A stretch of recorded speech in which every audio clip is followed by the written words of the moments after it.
ho visto fuoco. Oh signore, ho detto. Ho aperto appena, non potevo perché veniva il fumo proprio dalla porta.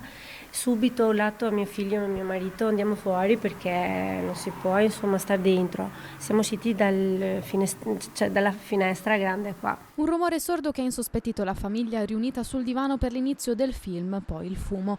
Erano infatti circa le 21:40 quando nella palazzina di Via Bolda, Santa Lucia di Piave, un passeggino e una bicicletta, riposti su un vano scale, hanno preso fuoco mettendo in allarme gli inquilini dei 6 appartamenti. Ho sentito un rumore, diciamo. Poi mio figlio ha chiamato i vigili del fuoco subito. Dopo 15-10 minuti circa sono arrivati, anche gli altri hanno chiamato. Immediato l'arrivo dei vigili del fuoco, giunti dai distaccamenti di Conegliano e Vittorio Veneto, che hanno messo in sicurezza i residenti, soccorrendo anche un signore in sedia a rotelle e spento in poco tempo l'incendio. Paura da morire, perché vedendo tutto quel fuoco là abbiamo detto Dio, che io pensavo che venisse dal vicino di casa, no, il fuoco, perché non si capiva bene.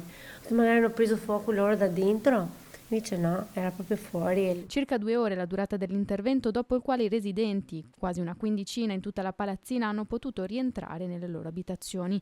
Tutti gli appartamenti sono poi stati controllati con multigas senza rilevare nessuna anomalia. Rimasti attivi tutti gli impianti elettrici, nessun ferito. Sulle cause dell'incendio non si esclude nessuna ipotesi, ma quello che si sospetta è il dolo legato a dei dissidi tra vicini. So che è stato bruciato il seggiolino, il passeggino della bambina e più una carrozzina tutta in plastica, niente batterie, corrente, niente di niente.